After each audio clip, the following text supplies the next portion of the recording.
Assalamualaikum dan salam keluarga Malaysia. Saya Lydia Yusrina Abdul Ilyas bersama anda dalam Berita Pagi Sarawak edisi Jumaat 12 Ogos. Bahagian Betong bakal menjadi tuan rumah bagi sambutan Hari Kebangsaan Peringkat Negeri Sarawak tahun ini.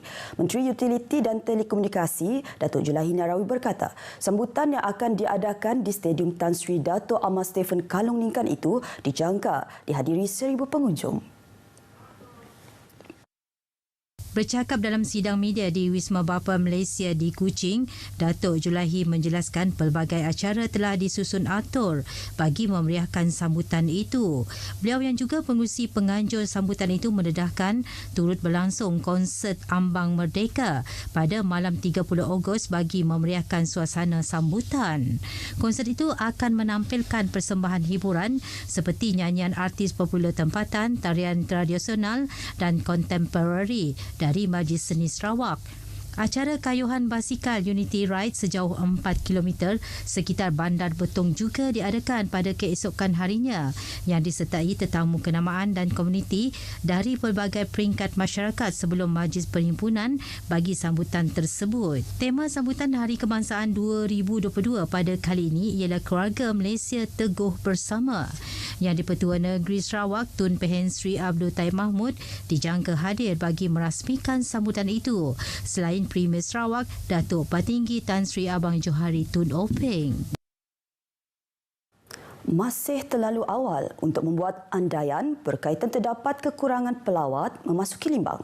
Menurut Timbalan Menteri Pembangunan Luar Bandar, Datuk Hasbi Habibullah yang juga Ahli Parlimen Limbang, ia susulan pembukaan pintu sempadan negara jiran Brunei Darussalam yang baru sahaja dibuka pada awal bulan ini.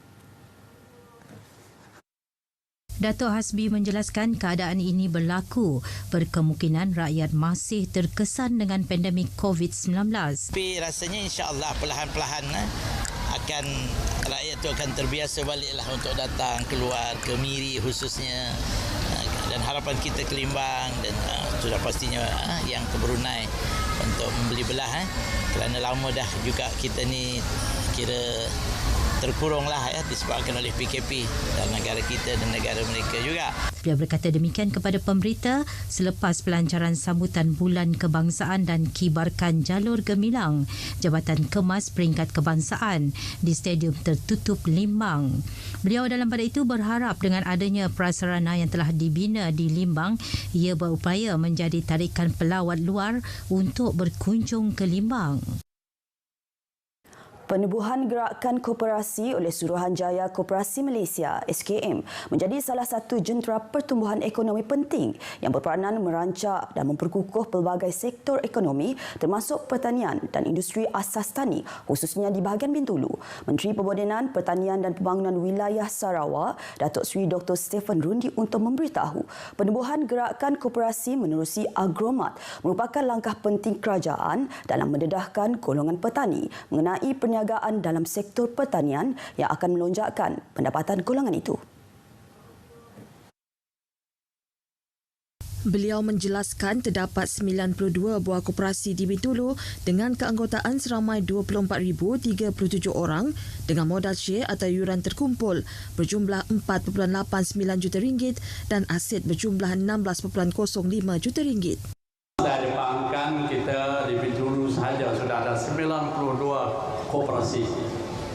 Kita juga ada tangan-tangan kita dalam agro tani, iaitu seperti kita ada PBK, kita ada PPNS, kita ada berbagai-bagai cara untuk kita supaya dapat mendekatkan warga tani ini kepada hal bisnes dalam agro sektor ini. Katanya walaupun prestasi yang dicatatkan masih pada tahap sederhana, namun terdapat peningkatan dan perkembangan signifikan dari segi perolehan melalui pelbagai aktiviti perniagaan yang dijalankan oleh koperasi. Beliau berkeyakinan bahawa koperasi-koperasi di Bintulu dapat mempelbagaikan lagi aktiviti ekonomi yang berpotensi meningkatkan pendapatan kepada koperasi, anggota-anggota dan komuniti setempat. Datuk Seri Dr. Stephen Rundi berkata demikian pada majlis perasmian Agromat Koperasi Petani di Petani Bintulu. Terdahulu dalam ucapannya, Timbalan Pengarah Suruhanjaya Koperasi Malaysia SKM Negeri Sarawak, Liu Liuk Chim berkata, pembukaan agromat tersebut akan menjadi satu pencapaian yang boleh membanggakan oleh Koperasi Petani Bintulu selain berharap semua anggota koperasi dan warga tani di sekitar bahagian Bintulu dapat menghantar dan memasarkan hasil tani ke agromat tersebut. Saya menurut kepada semua anggota koperasi dan warga tani di kawasan ini untuk menghantar keluaran pertanian seperti sayuran, buah-buahan ini ke agromat ini. Beliau juga berkata pihak SKM sentiasa membantu dan memberi kemudahan termasuk menyediakan pembiayaan dan geran bantuan serta kemudahan berbentuk bimbingan, hikmat nasihat dan penyediaan peluang perniagaan kepada golongan petani bagi meningkatkan pendapatan mereka. Seramai 136 penerima dikurniakan pingat dan darjah kebesaran negeri Sarawak semalam. Istiadat pengurniaan disampaikan oleh Yang di-Pertua Negeri Tupohin Sri Abdul Taib Mahmud di Dewan Besar Astana Negeri Kuching. Istiadat dimulakan dengan pengurniaan darjah yang amat mulia Bintang Kenyalang Sarawak, Pegawai Bintang Kenyalang kepada 6 penerima iaitu Hi Siao To, Pemancar Peter Elias Peter Lai Sakul, Pemancar Lau Oi Peng, Wong Tieng Ki, Musin Radin dan Jom Yi Ki. Istiadat diteruskan dengan pengurniaan pingat pentadbiran awam, pingat perkhidmatan bakti kepada 18 penerima, manakala 30 penerima dikurniakan darjah utama yang amat mulia Bintang Sarawak, Ahli Bintang Sarawak. Selain itu, darjah utama yang amat mulia Bintang Kenyalang Sarawak, Ahli Bintang Kenyalang dikurniakan kepada 14 penerima, sementara 30 penerima bagi pingat pentadbiran awam, pingat perkhidmatan terpuji. Sementara itu, pengurniaan darjah yang amat mulia Bintang Sarawak, Bentara Bintang Sarawak melibatkan 34 penerima.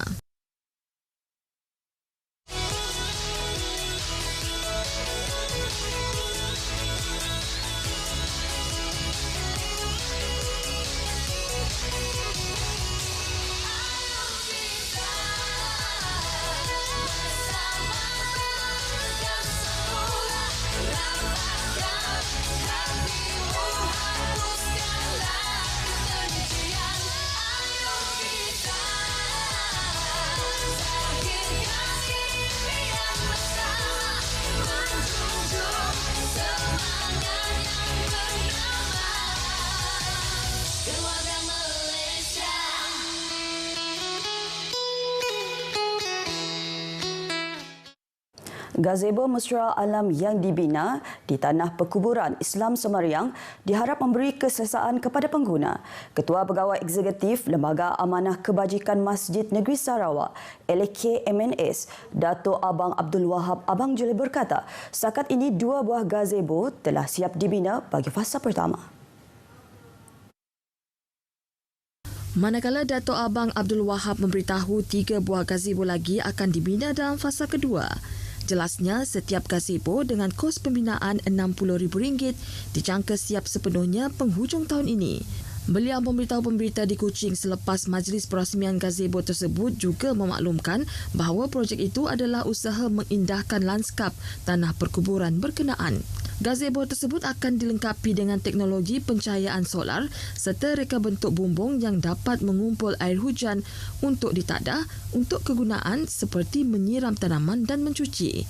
Dalam pada itu, Dato' Abang Abdul Wahab mendedahkan sebanyak 70% daripada kawasan tanah perkuburan berkenaan telah digunakan setakat ini. Katanya lagi, pihaknya kini sedang dalam penelitian terhadap beberapa perkara sebelum membuat sebarang pertimbangan untuk meluaskan kawasan tanah perkuburan berkenaan. Sebanyak 600 kg minyak masak bagi 1 kg dirampas dalam satu pemeriksaan ke atas sebuah rumah di Jalan Jalutong Barat Sariki. Kementerian Perdagangan Dalam Negeri dan Hal Ehwal Pengguna KPDN HEP Sariki dengan kerjasama pasukan polis Diraja Malaysia PDRM Cawangan Khas Sarawak bertindak memeriksa rumah tersebut yang disyaki menyimpan minyak masak di premis kediaman yang tidak dilesenkan. Ketua Cawangan KPDN HEP Sarike Muhammad Zawawi dalam satu kenyataan mendedahkan hasil pemeriksaan polis menemukan 30 kotak mengandungi 20 paket minyak masak paket 1 kilogram dengan nilai rampasan RM1,500. Jelas beliau, operasi bersama itu dilaksanakan bagi memastikan bekalan barangan kawalan seperti gula, minyak masak dan tepung gandum serta barang keperluan asas mencukupi di pasaran. Selain mengelakkan berlakunya aktiviti penyelewengan melalui penyorokan barang-barang kawalan. KPDN HEP memberi amaran keras kepada mana-mana individu dan syarikat agar tidak terbabit atau bersubahat dengan aktiviti penyelewengan dan menyorok barang kawalan atau bersubsidi. Individu yang melakukan kesalahan tersebut boleh diambil tindakan di bawah Akta Kawalan Bekalan 1961. Hospital Umum Sarawak HUS sedang mengesan ahli keluarga seorang pesakit lelaki berbangsa Cina yang dikenali sebagai Eng Tiam Nam, 79 tahun. HUS dalam satu kenyataan memaklumkan bahawa pesakit tersebut telah dibawa ke Jabatan Kecemasan dan Trauma oleh rakannya pada 3 Ogos yang lalu dan dimasukkan ke wad pembedahan untuk rawatan lanjut. Kenyataan itu memaklumkan pesakit mempunyai 2 orang adik-beradik dan salah seorang daripadanya tinggal di Landih Jalan Batu 10 Kuching. Walau bagaimanapun, Eng menyatakan bahawa dia telah lama tidak berhubung dengan adik-beradiknya itu. Kenyataan itu juga menjelaskan intervensi ahli keluarga amat diperlukan untuk membantu pesakit mendapat rawatan yang sewajarnya. Alamat tahir pesakit adalah di Jalan Jin San Chevrolet Kuching, Lot 5022, Blok 16, Jalan Syarif Mansahor, 93250 Kuching. HUS menyuruh orang ramai yang mengenali pesakit atau mempunyai sebarang maklumat berkaitan ahli keluarga beliau untuk hadir ke wad pembedahan tingkat 7 HUS atau menghubungi Pegawai Perubatan Dr. Max Tie di talian 013-862-8339. Berita Pagi Sarawak edisi Jumaat 12 Ogos berakhir di sini. Bersama kita semarakkan sambutan Bulan Kebangsaan. Ayuh kibarkan jalur gemilang. Salam keluarga Malaysia.